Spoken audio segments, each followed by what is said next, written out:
नमस्कार दोस्तों क्या होता है कि अगर हमारे समाज में एक्टिव बच्चे हैं तो ज़रूरत है हमें उन्हें खींचने की और आगे लाने की।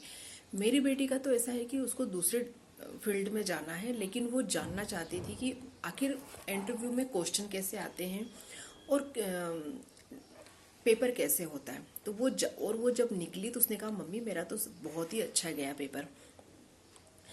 तो अ, क्या क्या है कि बच्चों को पेपर देने से ना नॉलेज होता है कि हमारा इस चीज़ में मतलब हमको इतना आता है इतना नहीं आता है, तो ये इसके बच्चों को पता भी चलता है। लेकिन दोस्तों ये चीज़ तो गलत है ना कि जैसे हमारे इधर भोपाल का मुझे एक भी बच्चा नहीं मिला, जितने भी बच्चे मिले सब सीहोर के, विदिशा के, रायसेन के, दूर दूर के बच्चे थे। और जितने भी बच्चे थे सब गरीब बच्चे थे। तो आप हमेशा ऐसे बच्चों के साथ में खिलवाड़, और बच्चों ने बताया कि मैम यहाँ पर अक्सर भर्ती होती रहती है और लेते उसी को हैं जो पैसे देता है।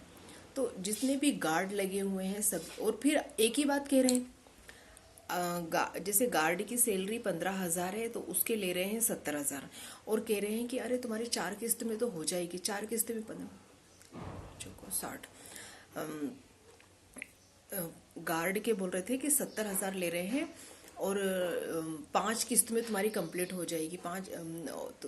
तुमको क्या बुरा लग रहा है? 5 साल तक टिकोगे, 70,000 रुपये दोगे?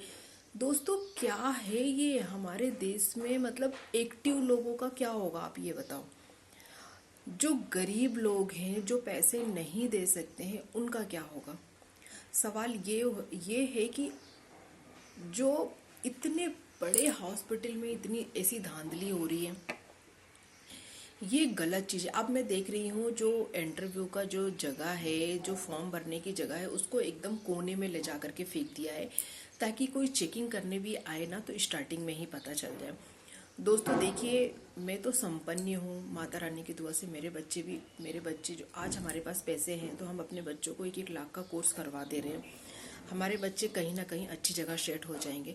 लेकिन सवाल ये उठता है, मैं कहीं पर भी जाती हूँ तो सर्वे करने लगती हूँ, पूछने लगती हूँ। सवाल ये उठता है कि जो गरीब किसान का बेटा है, जो गरीब मजदूर का बेटा है, जिसके पास आने तक को किराया नहीं था, जिसके पापा मजदूरी करने जाते हैं, जिसकी माँ दूसरे के घर में खाना बनाने जाती है, जो दूसरों से पैसे ले करके आए और वो ये कह रहे हैं कि पापा हमारा हो गया, लेकिन हमें ले नहीं रहे। एक बात बताइए, पापा भी परेशान, बच्चा भी परेशान, ये तो गलत बात है ना दोस्तों।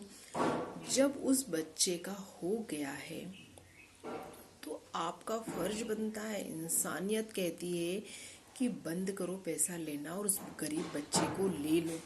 उस लड़की ने चप्पल पहन रखा था, कपड़े तक ढंग से नहीं पहने थे, और मतलब विदिशा से आई थी, इतनी उसकी आंखों में इतने आंसू भरे थे। आंसू इस बात पर भरे थे उसके, अगर उसका नहीं होता तो उसको एक दिल में तसल्ली होती कि मेरा हुआ ही नहीं।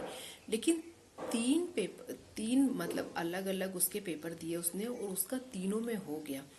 तो वो बैठ करके इसी बात पर अफसोस कर रही थी कि आज अगर मेरे पास पैसे नहीं होंगे तो क्या होगा नहीं। तो मैंने उसको विश्वास दिलाया, तसल्ली दिलाया कि देखो बेटा, हर जगह पर ऐसा नहीं होता है, कहीं ना कहीं भगवान आएंगे और तुम्हें खींच लेंगे। बोलेंगे आंटी अगर ऐसे ही सब बैठे होंगे पैसे लेने वाले तो मेरे को तो सरकारी नौकरी कभी नहीं मिलेगी। और जबकि मैं पास हो गई हूँ, मैं तीनों में पास हो गई हूँ, मेरा लिस्ट में नाम आ गया है, तो मुझे क्यों नहीं लिया जा रहा है? और आ करके खुल करके कह रहे हैं कि आप तुम पैसे दोगी जब ही तुम्हारा होगा। आंटी क्या है ये? दोस्तों ये बात सही है, जो गरीब होता है ना उसके साथ अगर ऐसा अन्याय होता है ना तो हमारा दिल हिल जाता है। हम सोचते हैं कि मतलब क्या है ये, हमारा समाज है ये, ऐसा नहीं होना चाहिए।